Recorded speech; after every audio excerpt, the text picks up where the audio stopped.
Hello, this is Dave Hearn with the Photo Geezers after a brief siesta. Uh, and I'm here today with Dick Yarmy. We're going to be doing uh, I guess we've at times called it learning from each other, but we're going to look at several of the pictures from the photo club and make some comments. And I'm going to toss this over to Dick now, and let him explain a little bit more about it. Well, basically what we thought about, a lot of us have missed the interchange and the enjoyment we got of looking at each other's pictures when we were able to meet physically and talk about them.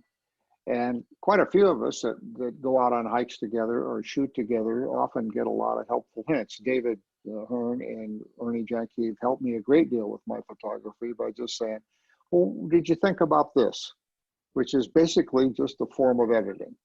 And I guess I know from when I had to work for a living and had to write executive speeches, having an editor or somebody else look at what I wrote made enormous differences in the quality of what the final product was.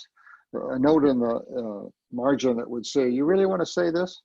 Was all I really needed to take a second look to word choice and things like that. And I think in photography, it's very much the same.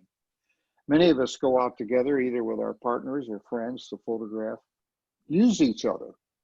You know, an observer is much more subjective than you are as a photographer. We often crop our own pictures in our head as we're shooting, which is why we sometimes miss the stop sign in the corner that we wish wasn't there when we see the picture, or you know, various distractions that are there because we eliminate them in our mind. Someone's there with you and looks on the back of your camera and says, hey, what's that in there for? It's that kind of feedback we think David and I in talking would be useful.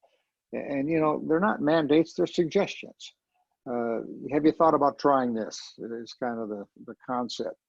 And as a photographer, remember, you don't have to accept it. You know, it's still your picture. But getting somebody else's look on photo walks, etc., gives you some areas to consider. And in looking at the pictures for this week, Dave and I kind of settled on three simple things that you should take a second look at: exposure, color, and composition. And these are things you can fix in post if you're working with post-production, but all of these can be changed in the camera. It means taking a second shot quite often if someone looks at it, or you look at it yourself and say, how about this? So we'll go through the pictures based on that and see if it strikes a chord with you. And if it does, we can talk later in the program about maybe how we can do this, helping each other virtually the same way we used to do it in the meeting room. Dave, did I miss anything?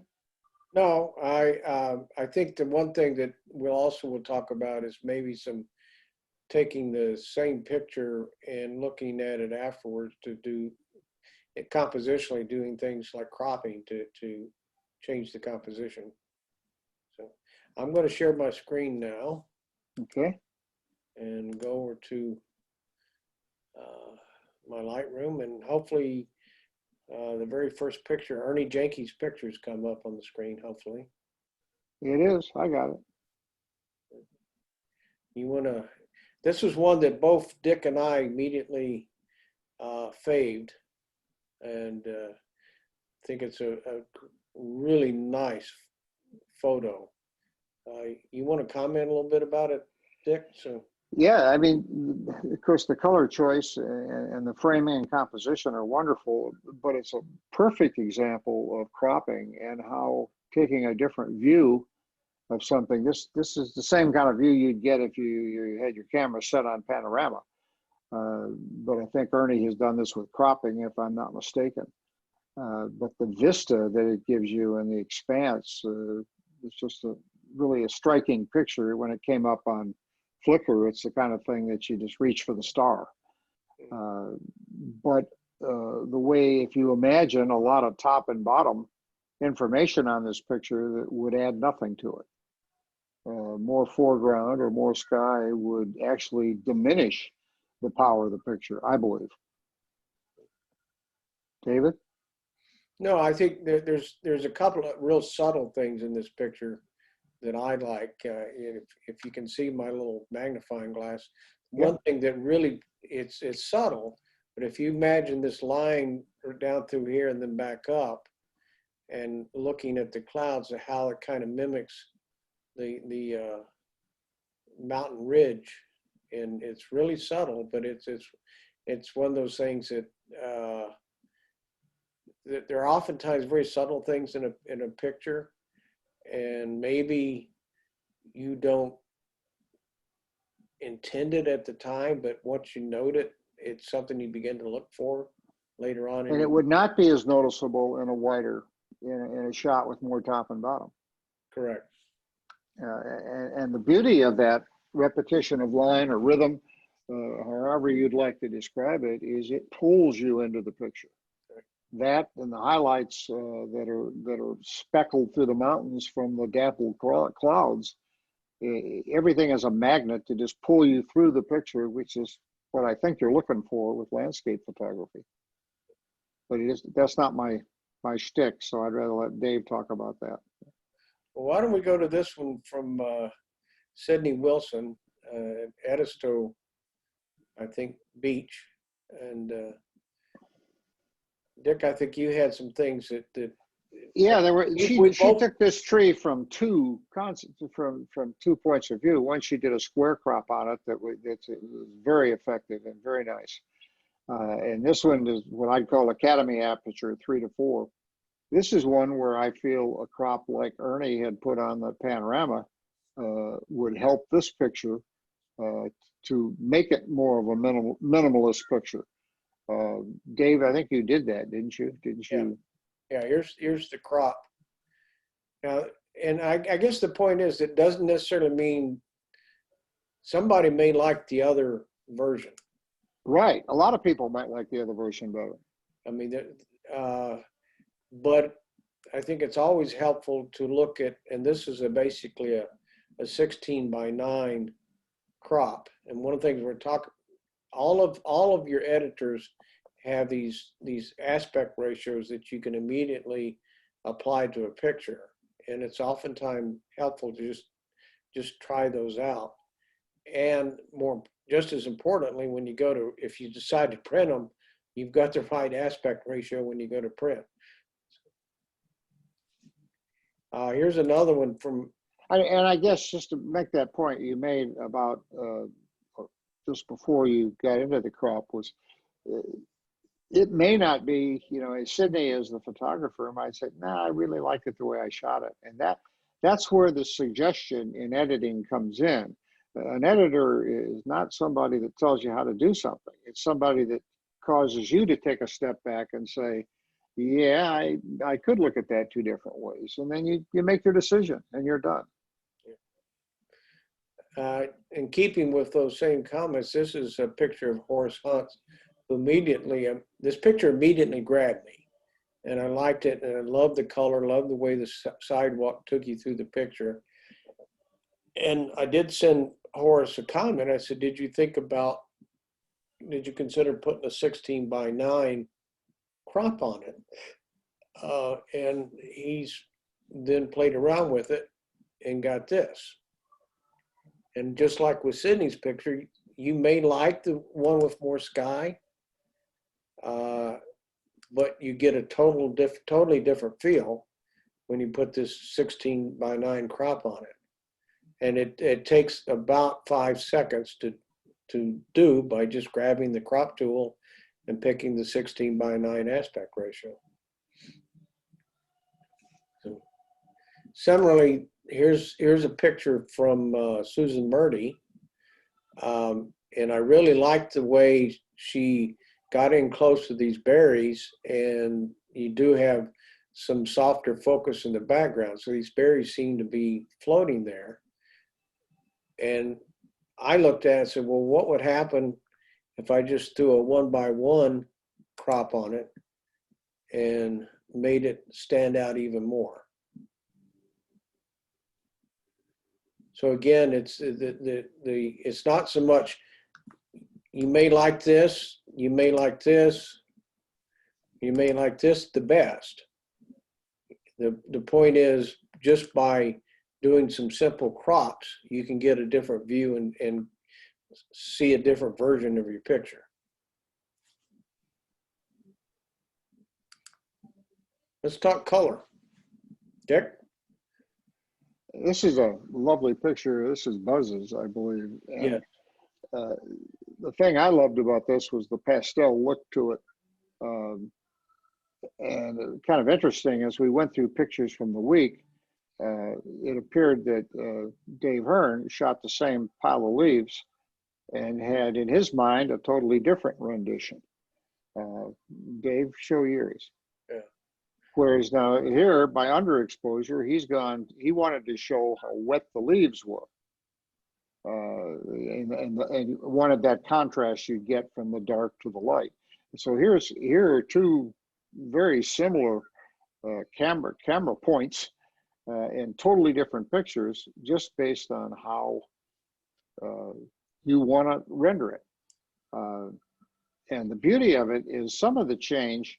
Let's say, for instance, Buzz even wanted this more pastel than it is. It's about perfect, to be honest. But if he wanted it lighter, all he'd have to do is slightly overexpose a little more on the iPhone by putting his finger on and raising it up, and it would have made that more pastel.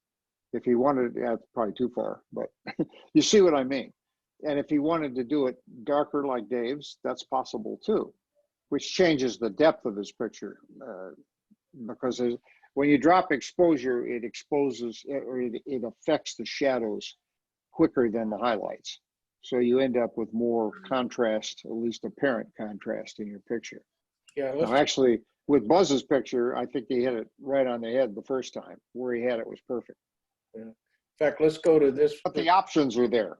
This is the other one of Buzz. Same kind of idea in terms of a what could happen if you changed exposure.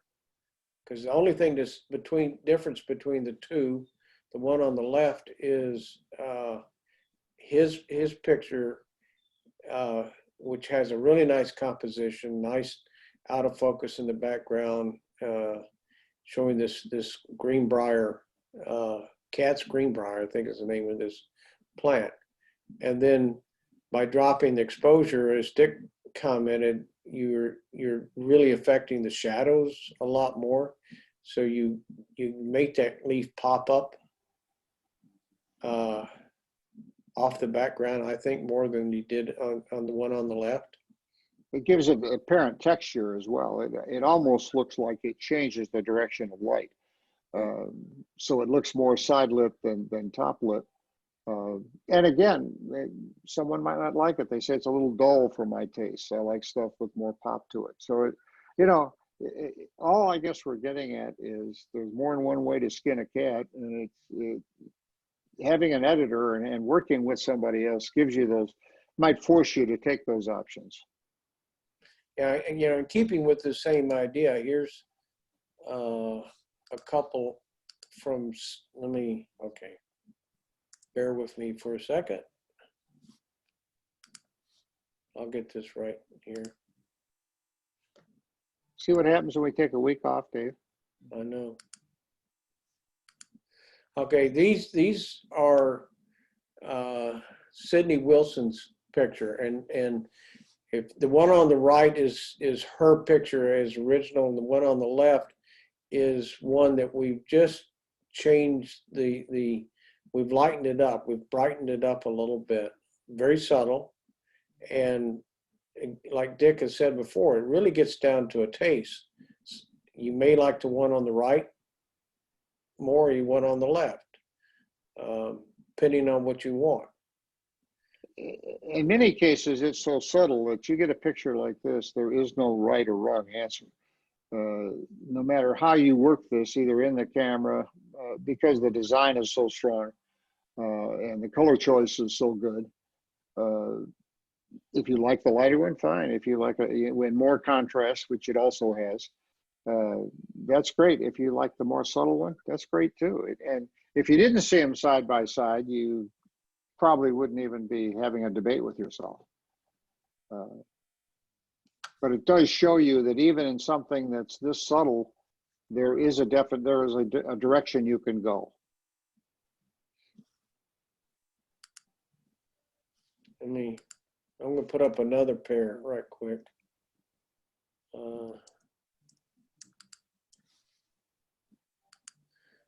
Okay, this picture is Tasa Kramer's. The one on the left is as she posted on Flickr, and the one on the right is some adjustments that Dick and I talked about.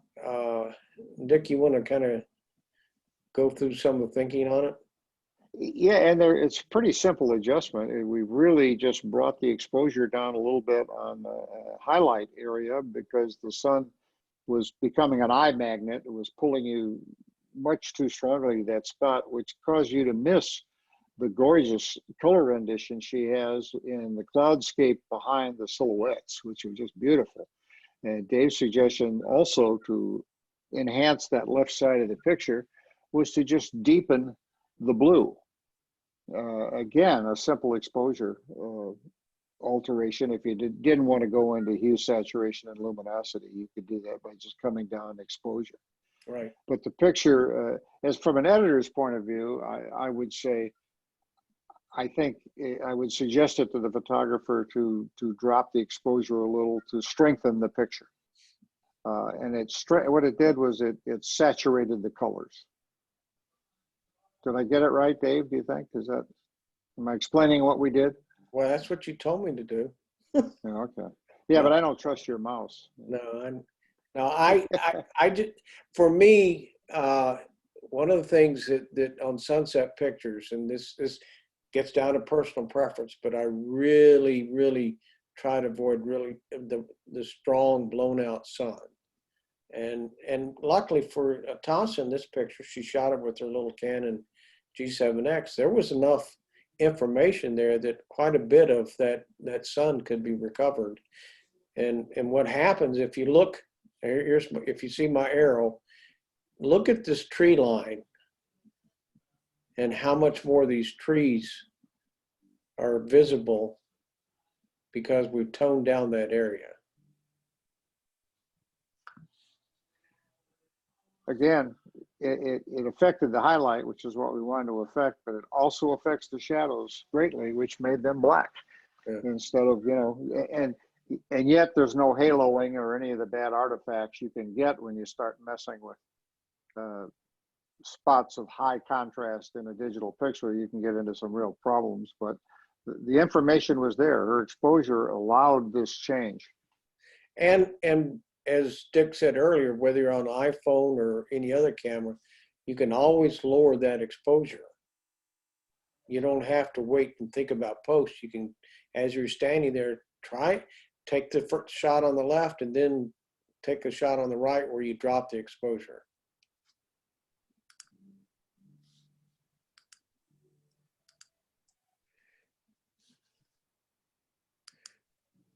This one is fascinating to me. These are Tasa's pictures, shot pretty much the same view. This is right before what's now, I guess, been the intersection between Wagon Trail and Axle Road.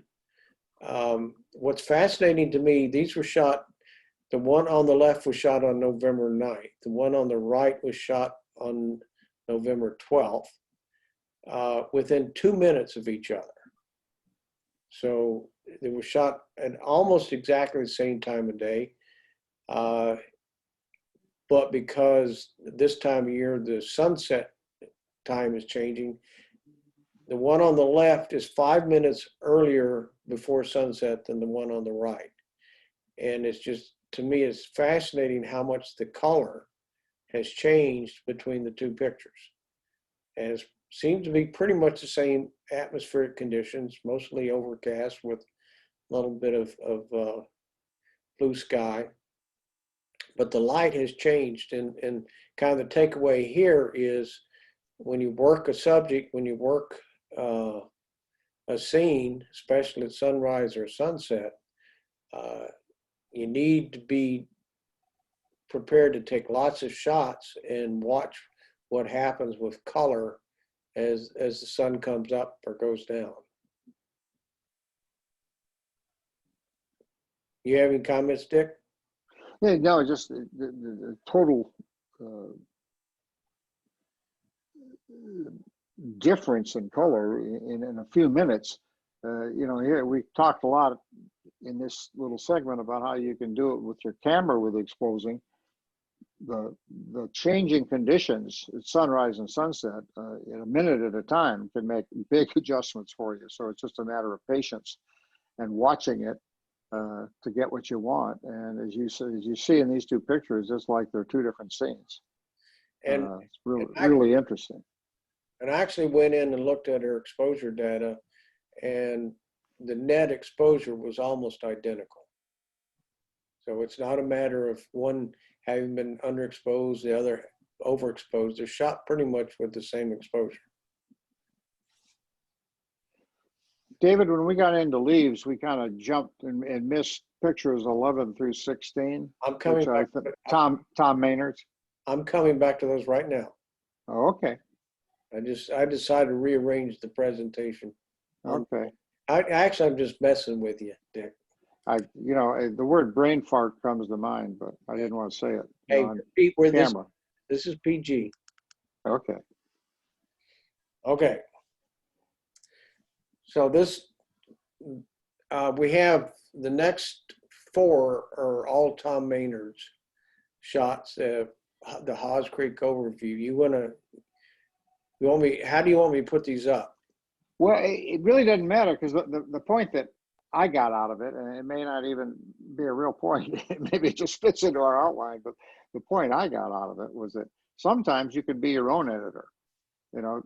Tom Maynard went out and started making this shot, and then by just moving a little bit and changing what he did, he got several different takes on the same view, which gives him, as his own editor, lots of choices on how he's going to end up with a finished picture. Now, I think he posted most of these on, or we wouldn't have seen them all. But if he had to pick one, he's made himself a wonderful selection, and he's got several that are winners. So to me, I call that self-editing, but yeah. So here he's pretty much standing at the same spot, and he's obviously got a different crop he's put on it. But in one, he decides to have this rock on the left, and on the next one, he moves just a little bit to the right to bring in more of the orange trees, as an example. And then he shot some panoramas.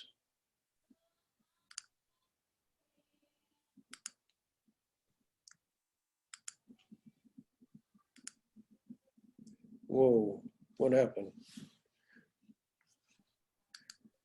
Sorry about that.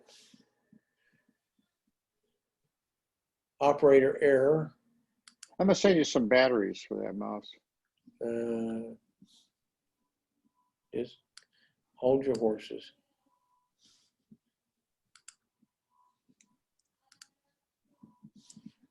There we go.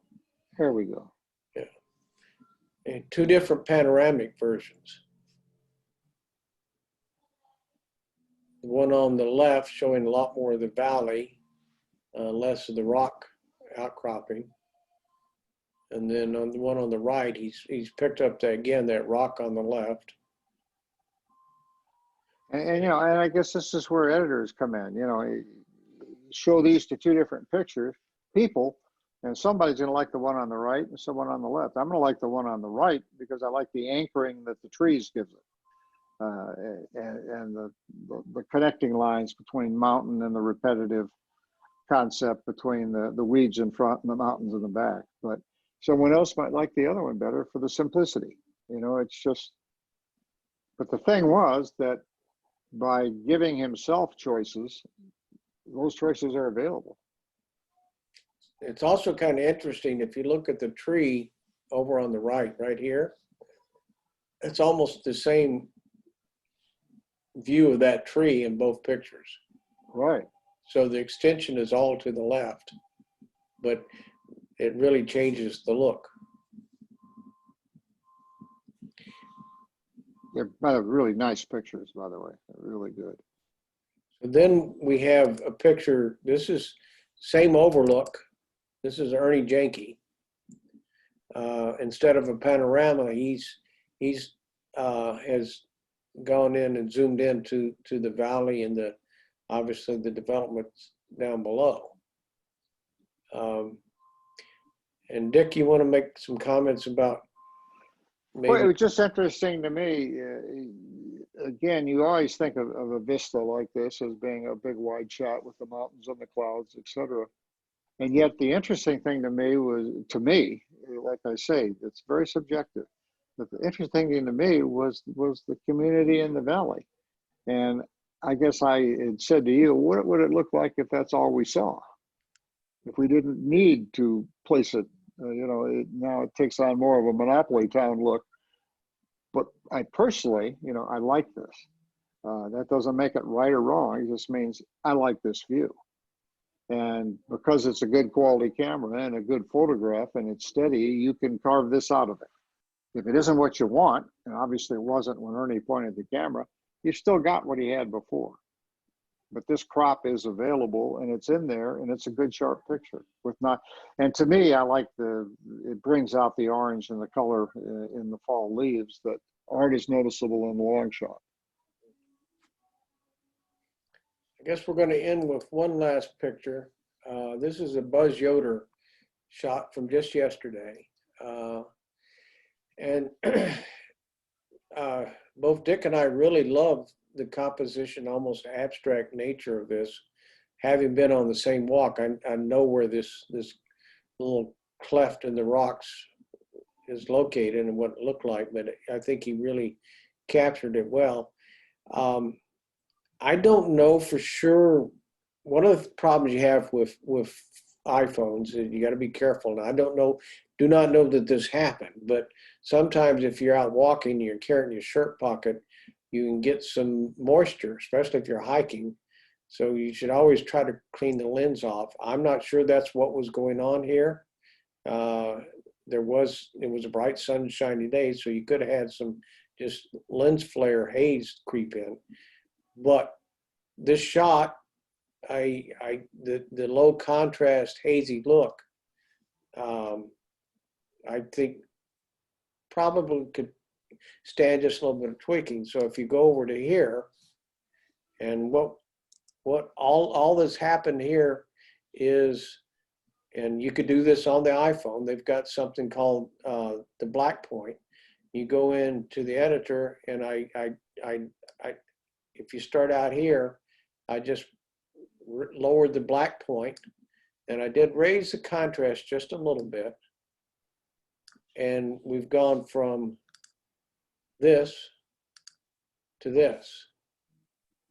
And I mean, you could play more if you wanted. There's a lot of different things you can do, but I think the point is sometimes you can, the good picture, the good composition can be enhanced by just doing a little bit of very minor editing to get rid of things like low contrast.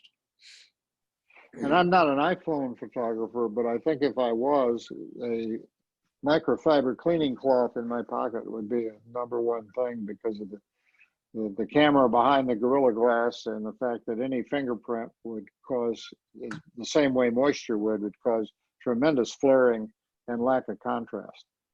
So that needs to be wiped off. Yeah. So I'm going to stop the sharing there, and I'm going to come back to a comment that Dick made earlier. And actually, I have had some photo club members are echoing what Dick has said. It's they're missing the time we have together and commenting on each other's photos. This was not intended to be our critique and editing of the photos, but an example of what we'd like for you guys to do with each other as much as possible.